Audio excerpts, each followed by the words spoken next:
Hello my dear friends, and welcome back to another Bad Batch breakdown. Oh boy, today we had a double episode, episode 6 Infiltration and episode 7 Extraction. There is so much to break down, and words can't really describe just how much I loved what was accomplished in these two. It was truly a love letter to Clone Wars fans, and you're gonna see why.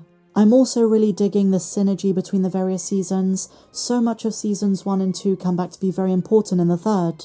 It's extremely rewarding. Episodes, characters and themes you thought weren't too important are actually very significant, and these two episodes exemplify why.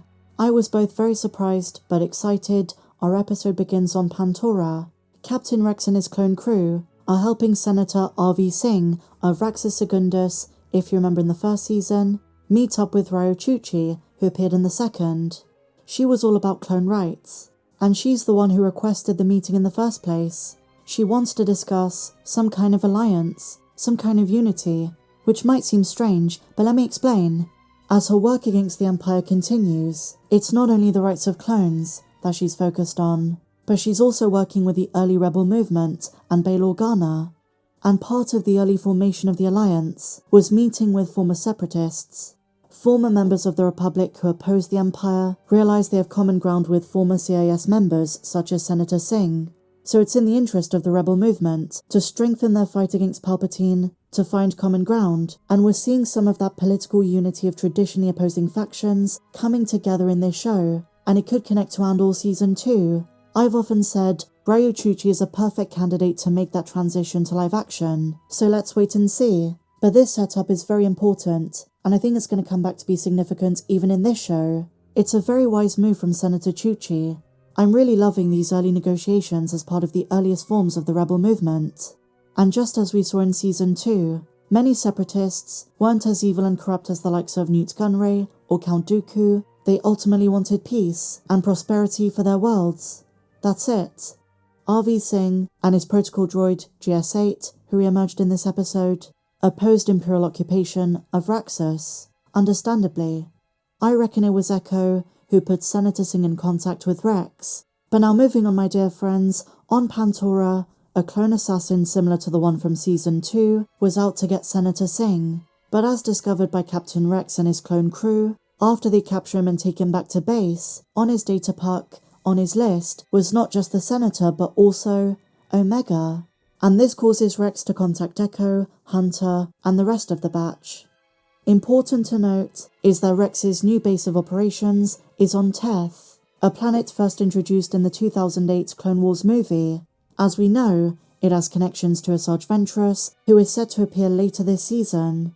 During the Clone Wars movie, Count Dooku's apprentice, Asajj, brought Jabba the Hutt's infant son Rotta to the abandoned monastery on Teth, after she kidnapped him from Tatooine. But now it's being used by Rex and his clone crew as base camp. Now in these episodes we learn quite a lot about the clone assassins. They're programmed to serve the Empire. They've had their brains completely brainwashed, rewired, and any trace of defiance, autonomy and free will has been stripped. They are machines of the Empire, and Crosshair admits that Hemlock tried turning him into one of them, but they failed. I suppose sometimes being defective does have its perks, and as Wrecker said, they're not defective, they're effective. Now when the batch arrives on Teth, Howzer, one of my favourite clones, has a bone to pick with Crosshair that stems back to the first season on Ryloth. It's because of Crosshair that Howzer was arrested and sent to the prison complex on Balmorra for dissidence, after giving such a moving speech. Do you guys remember that? That was such an amazing moment. Many of his clone brothers died, and some were arrested because of Crosshair's actions that day. Staying loyal to Rampart was such a mistake. Crosshair knows that now, but you can understand Howzer's frustration, and it takes him time to reach a point of forgiveness.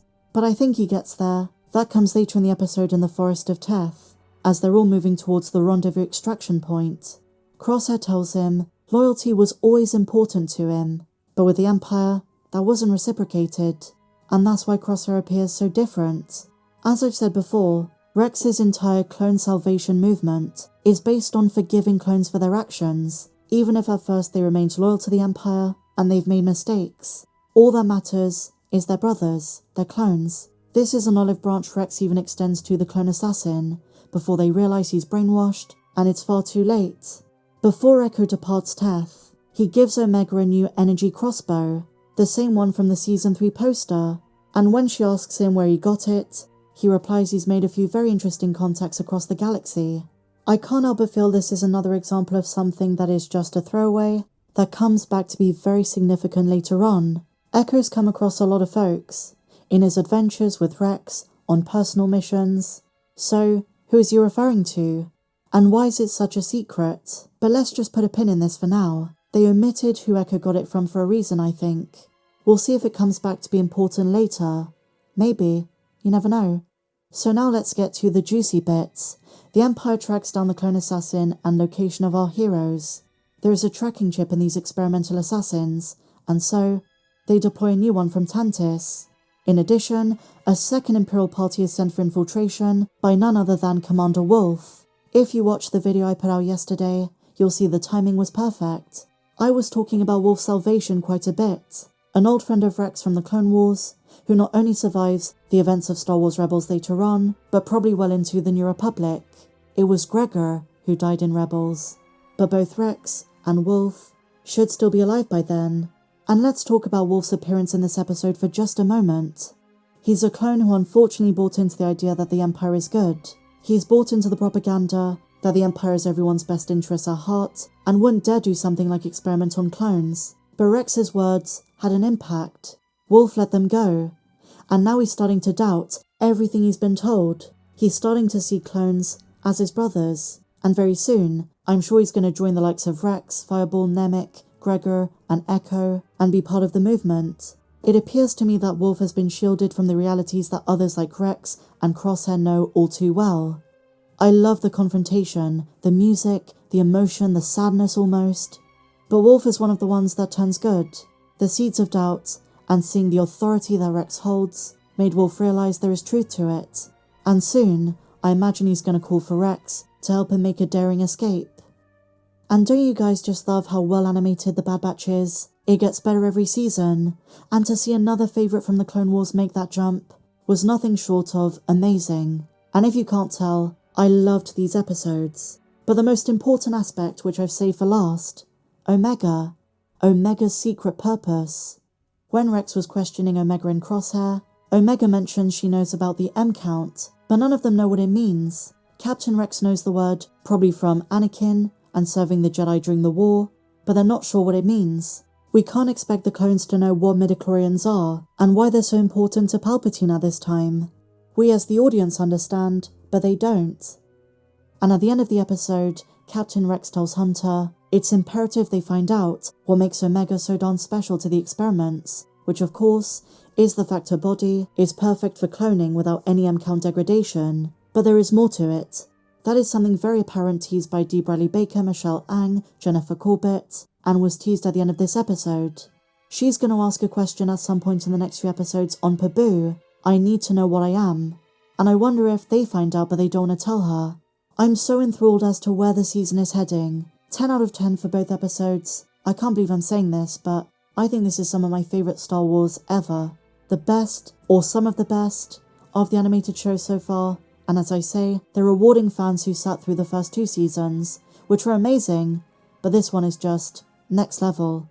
New revelations every single week. But now I turn it over to you, my dear friends. What did you think? Did you enjoy this episode?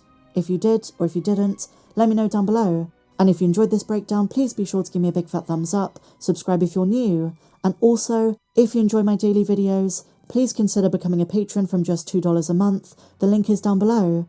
And you'll get access to videos not found here on YouTube, as well as a new interview with a legend who voiced a very popular character from the Clone Wars series, link below. But until the next one, my dear friends, may the Force be with you, always.